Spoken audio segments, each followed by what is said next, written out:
A small bathroom in a Chicago suburb, late on a Tuesday night. The window is cracked open, letting in a bitter winter draft, but the room is thick with steam and the sharp medicinal sting of raw lye soap. A mother kneels on the cold linoleum floor, fiercely scrubbing her young daughter's knees with a stiff bristle brush. The skin turns a raw, stinging pink under the harsh bristles. But the strange part is this. She was not punishing the child. She was protecting her. Today, we buy lavender-scented foams and 10-step skincare routines, believing we invented cleanliness. But to a woman in the mid-century, our modern habits would look remarkably lazy. Cleanliness back then was not a spa day. It was physical labor. It was a strict, unyielding discipline that required boiling water, coarse fabrics, and calloused hands. These are 20 unspoken 1950s hygiene rules that the modern world would call extreme. Now, before we dive in, tap that subscribe button. You will not want to miss what is coming next. We look back at the 1950s and see a picture-perfect world of neat dresses and pristine homes. But behind those doors was a relentless war against dirt, fought by women using methods that would leave us exhausted today. These harsh routines did not vanish because they stopped working. They vanished because the industry realized it could not sell human effort. They replaced elbow grease with plastic bottles, convincing us that true cleanliness comes from a factory, not from personal discipline. The deeper you look into these forgotten habits, the less old-fashioned they seem. They reveal a time when staying clean was a matter of respect, endurance, and quiet dignity. I promise you, the final rule on our list will show you exactly what we lost when we traded that resilience for modern convenience. And the countdown starts with a task that required nothing but heavy water and immense patience. Number 20. Boiling the undergarments. Before delicate cycles and enzyme pods, laundry day was a physical ordeal. Women stood over massive enamel pots on the kitchen stove, using a wooden paddle to stir heavy, waterlogged cotton undergarments in boiling water. There were no gentle fabrics here. The air grew thick with humidity and the distinct raw scent of wet cotton and harsh soap flakes, like ivory or fell's naphtha. Boiling was not about stain removal. It was absolute sterilization. Today, we toss lace into a machine and press a button. But back then, destroying bacteria meant braving the heat. It was endurance, not convenience. Number 19. The 100-stroke hair brushing. A woman's nighttime vanity routine did not involve applying 6 different serums. It involved a heavy, boar bristle brush, often part of a silver-plated vanity set, and the sheer discipline of 100 strokes before bed. The stiff bristles scratched against the scalp, pulling natural oils from the roots down to the dry ends. It sounded like a rhythmic, sweeping whisper in the quiet bedroom. Because shampooing was rare, this was the primary way to keep hair clean and shining. The modern world sells us bottled shine, but our grandmothers manufactured it with their own hands. Number 18. Ironing bedsheets for sterilization. If you walked into a mid-century home on a Tuesday, you would likely smell the sharp, scorching scent of hot metal pressing against damp cotton. Women did not just iron shirts, they ironed flat sheets and pillowcases. Pushing a heavy, corded General Electric iron across a creaking ironing board was exhausting work. But the searing heat was the final step in killing whatever germs survived the wash. We look at ironed sheets today as a luxury hotel perk. In 1955, it was the final defensive line for a family's health. Number 17. Weekly floor scrubbing on hands and knees. There were no lightweight, disposable wet pads. To clean the kitchen linoleum, a woman got down on her hands and knees. She used a bucket of scalding hot water, a few drops of ammonia or spick and span, and a stiff scrub brush. You could hear the harsh, rhythmic scraping against the floorboards and feel the aching pressure in the kneecaps. It was grueling, unglamorous work. Yet, no modern mop has ever replicated the immaculate, squeaky clean feeling of a floor washed by human hands. Number 16. Vinegar and newspaper for mirrors. Glass cleaners in aerosol cans existed, But many women refused to buy what they could do better for pennies. Armed with a glass bottle of sharp, pungent white vinegar and a crumpled sheet of yesterday's newspaper, they attacked the bathroom mirrors. The harsh squeak of wet paper rubbing against glass echoed in the small room, leaving behind black ink on their fingertips, but an impossibly clear, streak-free reflection. Notice what these first few rules had in common. They required zero electricity, no plastic bottles, an entirely human effort. The industry looked at these women and did not see cleanliness. They saw missed profits. They realized that if they could make women feel tired of the labor, they could sell them the shortcut. But the next group of rules moved away from the house and directly onto the body, where the standards became even more unforgiving. Number 15. Washing the actual trash cans. Before the luxury of disposable plastic garbage bags, trash went directly into a metal can. Every week, women dragged heavy, galvanized steel cans out to the yard or the alley. The loud, hollow clang of the metal echoed as they poured in buckets of boiling water and raw bleach or pine sol.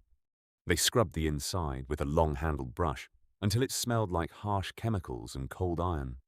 Today, we use plastic liners so we never have to touch our own waste. A 1950s housewife faced it head-on, scrubbing away the rot with her own 2 hands. Number 14. Airing out the bed daily. Modern productivity gurus tell us to make our beds the second we wake up. A mid-century mother would be horrified by that. In the morning, regardless of the freezing winter drafts, she threw back the heavy wool blankets, pulled the cotton sheets down to the mattress, and cranked the bedroom windows open. You could feel the biting, cold air sweeping into the room, chilling the floorboards. This thermal shock was intentional. It allowed the bed to breathe, drying out night sweat and killing dust mites. A neatly made bed was polite, but a sterilized freezing bed was sanitary. Number 13. Starching collars to a cardboard stiffness. A man's white dress shirt in the 1950s was not soft. It was structural. Women mixed concentrated liquid starch in enamel basins, dipping collars and cuffs before attacking them with a scorching iron. The resulting fabric was so rigid it could practically stand on its own, scraping firmly against the neck.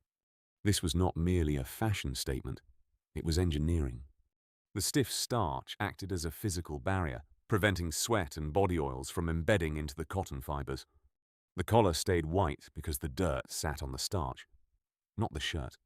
Number 12. The cloth handkerchief. Disposable paper tissues existed, but in many homes they were considered a wasteful luxury. Instead, pockets and purses held neatly folded, perfectly ironed cotton handkerchiefs.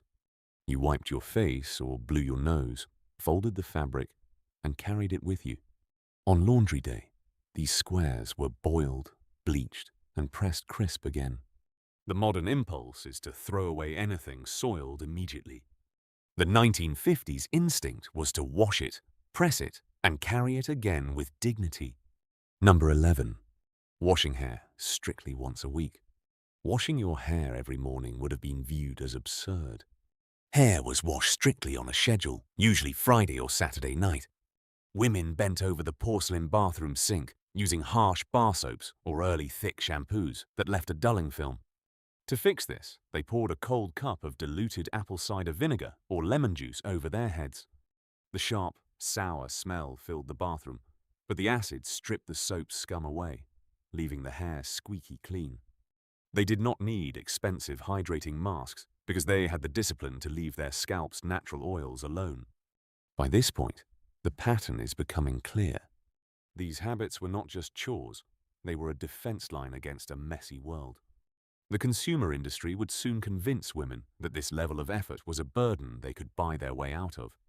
But the next few rules move deeper. They step away from simple usefulness into something else entirely.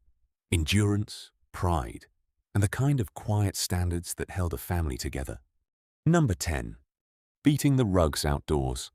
Before vacuum cleaners were lightweight, keeping a rug clean meant taking it outside and physically beating the dirt out of it. Women dragged heavy wool carpets to a clothesline, armed with a wire rug beater. You could hear the sharp, rhythmic thwack, thwack echoing across the neighborhood, watching thick clouds of dust explode into the afternoon sunlight. It required incredible shoulder strength. Today, a robotic disc roams our floors.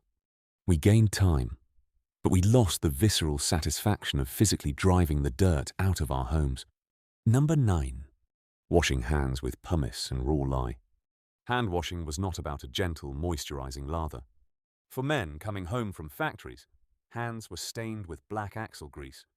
The only way to remove it was with a gritty pumice stone or harsh raw lye soap. They stood over the sink, fiercely scraping their knuckles until the skin was raw and burning pink.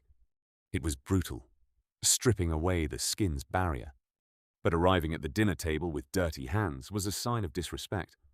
The pain was secondary to the pride of sitting down clean. Number 8. Bleaching the kitchen sink nightly. The day did not end when the plates were cleared. It ended when the porcelain sink was blindingly white. A 1950s woman would never leave a dirty dish overnight. Before turning off the kitchen light, she scoured the basin with Comet powder. The gritty sound of the scrub brush against porcelain, followed by the sharp sting of bleach in the air, signaled that the house was finally at rest. A pristine sink was a psychological reset. It meant no matter how chaotic today was, tomorrow started with a clean slate. Number 7. Brushing garments to postpone washing. Because washing destroyed fabrics and required immense labor, clothes were rarely washed after a single wear. Instead, they were meticulously maintained. Heavy wool coats were vigorously brushed with stiff garment bristles to remove street dust and dried mud. If a seam tore, it was mended immediately. This was a form of garment hygiene we have completely abandoned. We throw cheap clothes into a washing machine the second they look tired. They protected their clothes because they were an investment, and brushing was an act of household preservation. Number 6. Pin curls and uncomfortable sleep.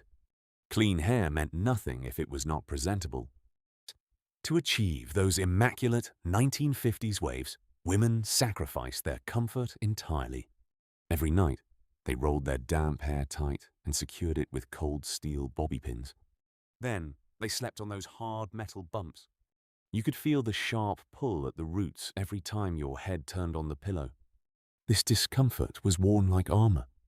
They endured the pain in the dark so they could walk out into the daylight, looking absolutely flawless.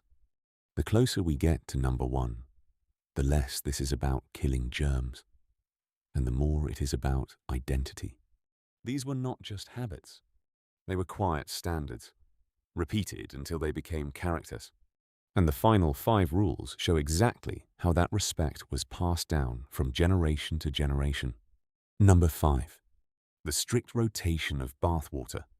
Heating water meant continuously boiling heavy kettles on the kitchen stove. Because of this immense labor, bath water was rarely drained after one person. Instead, there was a strict family hierarchy. The father, coming home from heavy manual labor, bathed first in the scalding clean water. The mother usually followed. By the time it was the youngest child's turn, the water was lukewarm and grey with the soap and dust of the whole family. Today, we stand under endless, steaming showers without a second thought. But back then, hot water was a precious commodity, and sharing it taught a silent, hard lesson about scarcity and family order. Number 4. Shoe polishing as a Sunday night religion. Hygiene did not stop at the skin. It extended to the leather on your feet. Every Sunday evening, the house smelled of pungent wax polish, like shinola or kiwi. Fathers and children sat on newspaper-covered floors with a tin of wax and a stiff horsehair brush, buffing the leather until it caught the living room light. Stepping out of the house with scuffed, dirty shoes was unacceptable. It signaled a lack of pride and a lack of care. The modern world wears disposable sneakers that we toss when they get dirty. The 1950s world polished their leather because those shoes had to last a decade. Number 3. Cleaning behind the ears and neck fiercely. Every child of the mid-century remembers the dreaded maternal inspection before leaving the house. A mother would take a rough cotton washcloth, twist it tightly around her index finger, dip it in cold soapy water, and dig aggressively behind the ears and down the back of the neck. The friction was sharp and uncomfortable, but it was not just about removing dirt. A dirty neck implied you were neglected. That harsh scrub was a mother ensuring her child walked into the world looking properly cared for. Number 2. Talcum powder as a daily shield. Because daily showers were not the norm, managing body scent required heavy masking. Women relied on thick, scented talcum powder from brands like Coty or Yardley. They used massive, soft powder puffs to coat their underarms, chests, and necks. The air in a dressing room would become thick and suffocating with the sweet, powdery smell of roses and lavender. It was an invisible shield, an armor of fragrance worn to hide the entirely natural scent of a working human body between bath days. And now we reach the one that explains all the others. The final rule was never just about water or soap. It was about what happened around it. Number 1. The Saturday night bath ritual. This was the culmination of the entire week. A family might endure dirt, sweat, and grease from Monday to Friday, but Saturday night was a non-negotiable ritual of purification. Whether it was in a heavy clawfoot porcelain tub or a galvanized basin in the kitchen, the scrubbing was relentless. They used harsh lye, stiff brushes, and scalding water to peel away the grime of the factory, the field, and the kitchen. This was not a spay treatment. It was a transformation. It was the physical act of washing away the exhaustion of labor and the dust of poverty, so that on Sunday morning, dressed in starched collars, iron dresses, and polished shoes, they could walk out the front door and command respect from the world. It was not vanity. It was armor. The soap did not just clean the skin. It restored the family's dignity. And as the tub was drained and the damp towels were hung to dry, the lesson of discipline was passed on without a single word being spoken. These 20 hygiene rules did not vanish because they stopped working. They vanished because the modern world decided that convenience was more important than discipline. We traded the coarse bristle brush and the heavy boiling pot for plastic bottles and instant sprays. But in doing so, we lost something vital. We lost the physical connection to our own standards. We lost the quiet self-reliance that came from knowing you could maintain a home and protect a family with nothing but your own 2 hands and a heavy bar of soap. Somewhere, in the memory of an old house, a porcelain sink is still blindingly white. The sharp scent of vinegar lingers in the air, and a mother is scrubbing a child's neck, passing down a standard of dignity that the modern world has nearly forgotten. What is the harshest hygiene rule you remember your mother or grandmother enforcing? Tell me in the comments below. If you enjoyed this journey into the past, please subscribe, like the video, and click on the screen to watch our next dive into the forgotten rules of the 1950s.